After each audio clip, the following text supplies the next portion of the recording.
entrevista. Eu queria saber do senhor o seguinte, uma certa curiosidade. A gente, na história recente do país, a gente tem visto presidentes e vice-presidentes assim, meio carrancudos, mal-humorados. Alguns até chegaram a dizer claramente que estavam loucos para que isso tudo acabasse. Ao contrário, o senhor parece muito à vontade no exercício da vice-presidência da República, e também nas interinidades todas. O senhor está feliz com o exercício do poder na vice-presidência da República?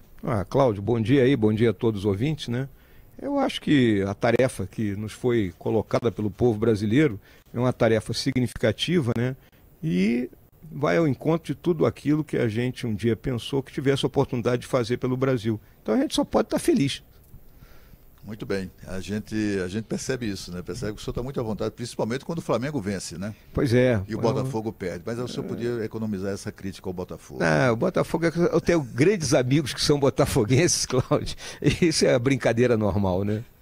O presidente da República está aqui do lado, né? A nossa reportagem já informou que ele está entregando a reforma da Previdência. Quantos votos faltam, General Mourão, para aprovar essa reforma da Previdência? Qual é a conta que o governo tem?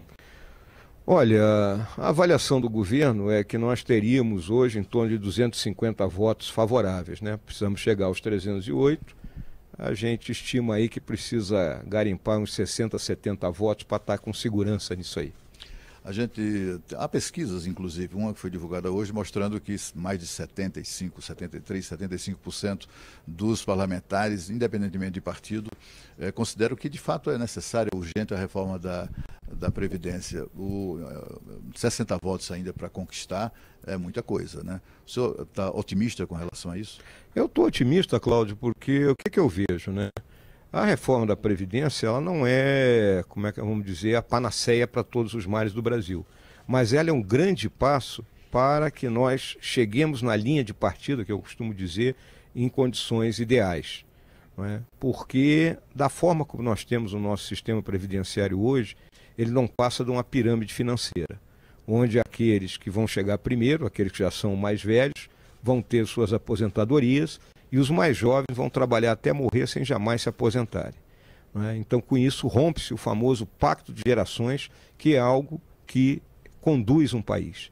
E eu sinto que os nossos parlamentares compreenderam isso, não é? E acredito que a maioria da população também.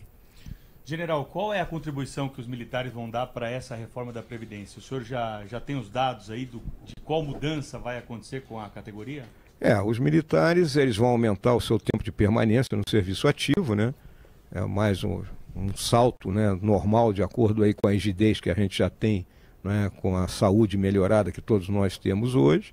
Além disso, as pensionistas que hoje não contribuem passarão a contribuir também. Serão cobradas contribuições, não é, do pessoal que hoje não contribui, que é os alunos das escolas militares, etc. e tal. E talvez tenha alguma outra coisa que ainda estava sendo afinada numa reunião que teve ontem no final da tarde e que eu não participei. A gente percebe na Câmara dos Deputados, no Senado, no Congresso de uma maneira geral, né, ainda que tenha ali uma maioria favorável à reforma da Previdência, imediatamente, inclusive, que ela venha a ser tratada mesmo de forma imediata, Congresso é Congresso, Câmara é Câmara. A gente viu ontem uma dificuldade do governo, que foi a questão do decreto que alterava a lei de acesso à informação. O senhor considera que isso foi alguma espécie de recado da Câmara dos Deputados? Foi uma derrota pessoal, porque foi um decreto assinado pelo senhor como presidente interino? Como é que o senhor recebeu essa notícia? Olha, eu até fiz uma brincadeira, né, com essa questão, porque o decreto número 1, ele não altera a lei, que um decreto não pode alterar a lei, né? Ele apenas mudava a regulamentação da lei, né, que estava muito mais restritiva do que a própria lei. Aí há uma questão de interpretação, né, dos diversos segmentos, da própria imprensa como um todo. Mas a minha visão é que ontem o Congresso ele mandou um recado para o governo dizendo que nós temos que conversar mais com eles. O deputado em geral é muito carente de conversa, né? Mas o senhor acha que o governo tem falhado nisso? Ou, a rigor, o governo está começando agora com o presidente Bolsonaro finalmente recuperado? Eu acho que essa opinião que você disse agora, Cláudio, é uma realidade, né? Eu tenho comentado, já comentei com outros colegas seus da imprensa, né, que o presidente, desde setembro do ano passado, desde o atentado que ele sofreu, ele veio numa sucessão de problemas de saúde e sempre com uma espada de Damocles na cabeça dele, né? Ele estava preocupado com essa cirurgia, era uma cirurgia difícil, de risco, e agora não, agora ele está pronto, recuperado, pleno. Então eu acho que o presidente tem habilidade para se relacionar bem com o Congresso, eu não tenho dúvida disso, porque ele teve quase 30 anos lá dentro. E com os filhos, General Mourão? Essa é a pergunta do momento, né? Houve alguma reunião com o presidente, algum conselho para ele nessa relação com os filhos? Olha, de minha parte não, tá? Eu acho que a questão dos filhos é também uma questão da acomodação desse início de governo, né? A família do presidente Bolsonaro é uma família unida por tudo aquilo que eles já enfrentaram aí ao longo da vida deles, né? E os filhos são pessoas, né, bem-sucedidas, vamos colocar assim, porque cada um tem um mandato popular, né? E eu acho que aos poucos, né, eles vão entender qual é o tamanho da cadeira de cada um e vão permanecer nela. Presidente, o senhor nunca se furta da entrevista, o senhor está sempre... Aliás, foi uma surpresa para o país, o seu desempenho, né? Como o senhor fica à vontade para, enfim, responder as perguntas que lhe são feitas. Esse seu protagonismo, foi inevitável esse protagonismo, né? Esse seu protagonismo provocou algum tipo de indisposição com o presidente Bolsonaro, com os filhos, com o governo, com o núcleo do governo ou não? Enfim, como é que o senhor vê isso? Não, eu acho que em absoluto, né? Às vezes algumas opiniões minhas, né, que são discordantes de uma maneira geral, né?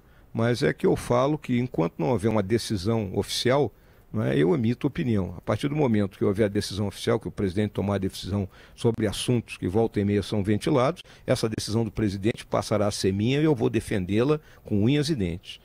Então, eu acho que é uma coisa normal a forma como a gente tem se relacionado. Eu tenho dito que o presidente tem uma maneira de atuar, eu tenho outra e que a gente se complementa.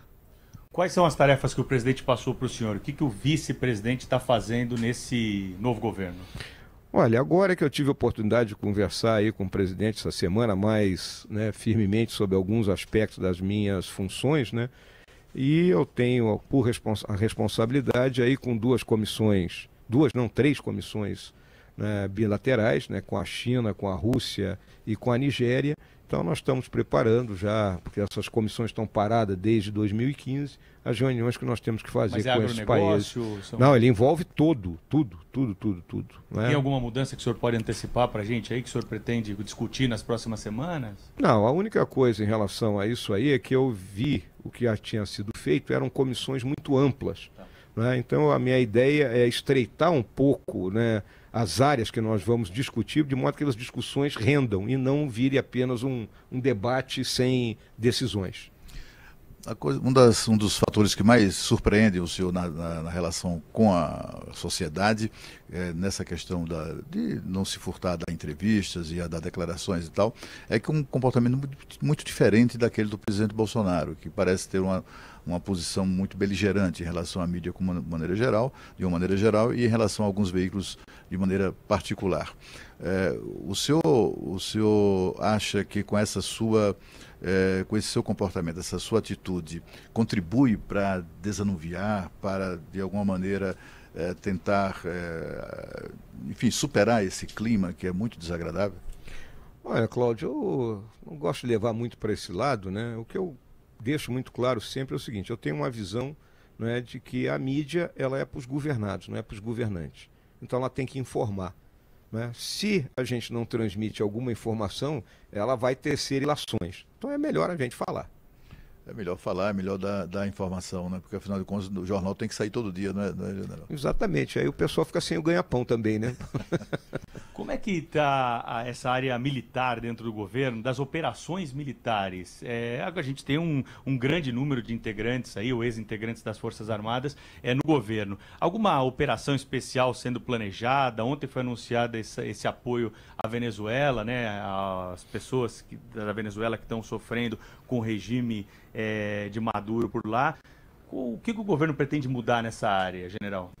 Olha, essa questão dos militares que foram selecionados pelo presidente para estar em cargos aí do primeiro escalão, né, e muitos também do segundo, né? Esses militares estão em cargos civis, né? O único que estão em cargos que sempre foram tradicionalmente militares é o general Heleno e agora o general Fernando do Ministério da Defesa.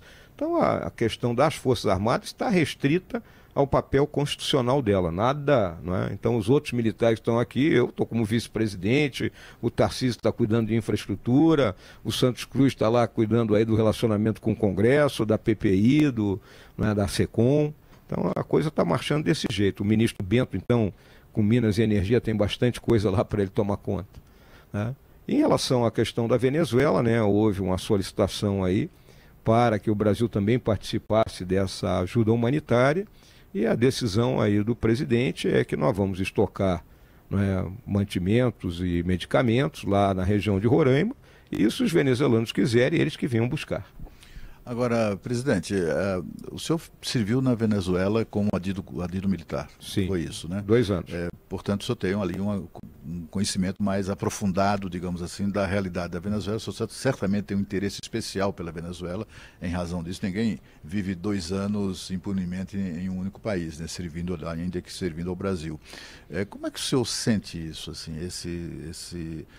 uma ditadura que está, né, ali nos seus estertores, e um povo sofrendo tanto, inclusive com fome?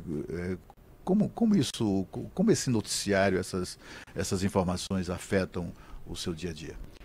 Cláudio, o caso Venezuela, né, ele é um processo, né, é um case que em algum momento ele terá que ser estudado aí, né, e ele vai trazer muitas lições para o conjunto das nações, né. O que você vê ali foi a apropriação do Estado venezuelano em todos os níveis, né, por um grupo, né, um grupo messiânico, né, a partir da figura do Hugo Chávez, né, e que, por decisões totalmente equivocadas, eles levaram a um processo de deterioração do sistema econômico que lá existia.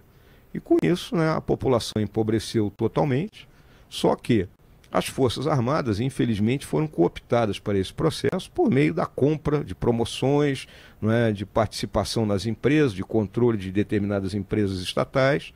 Além disso, né, existem grupos armados, independentes das Forças Armadas, que são as tais milícias bolivarianas, né, fora narcoquadrilhas que também transitam lá. Então a minha visão é que é uma questão muito delicada ali na Venezuela. As Forças Armadas elas terão que ter condições realmente de dominar esses grupos para que, num segundo momento, o regime do Maduro deixe o país. A última pergunta para o senhor, nessa entrevista é transmitida também pelo YouTube, Facebook aqui da Rádio Bandeirantes. Queria saber o que o senhor achou do fatiamento desse projeto anticrime que foi encaminhado ontem ao Congresso. Foi necessário fatiar? O Caixa 2 vai perder força? Corre o risco de não virar crime? Não, eu acho que o fatiamento foi feito, né? Eu acho que nas negociações preliminares que ocorreram aí com os parlamentares, né? O próprio ministro Moro, né? Eu acho que em entrevista aí hoje pela manhã, ou ontem no final da tarde, explicou isso, né? Eu acho que torna mais palatável e mais fácil, né, do Congresso, né, estudar cada uma dessas medidas, até porque existem medidas no Congresso similares. Então, presidente, a gente quer agradecer muito assim, a sua gentileza de nos receber, o seu tempo durante essa entrevista. Só quero saber, só para não restar dúvida, esse episódio Bebiano está superado, né? Bebiano já foi, né? Isso aí é um episódio... Houve quebra de confiança? É lógico, né? Porque a divulgação dos áudios pelo Bebiano foi uma deslealdade muito grande para com o presidente, né? E sem contar que tinha uma agenda própria, sem o conhecimento do presidente, e isso foi considerado até uma coisa próxima da traição, né, não é, presidente? Eu acho que o principal problema foram os áudios. Essa questão dos áudios, né, isso aí rompe a intimidade, né?